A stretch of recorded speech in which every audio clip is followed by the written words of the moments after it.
Hello guys, welcome back to the channel. In today's video, I'm going to show you how to get the Mirage Mutation in Grow Garden Safari update.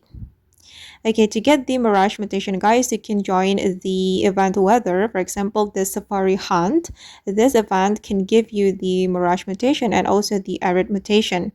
And you can summon the event weather using items from the Safari shop. The item that you can use to summon the event weather is this one, Safari Totem Charm. It can summon the event weather. For example, the Safari Drought or the Safari Hunt. And yeah, you can use it to summon the event weather. And it can give you a chance to get the Mirage Mutation. You can also use the Reno pet, guys, to get the Mirage Mutation.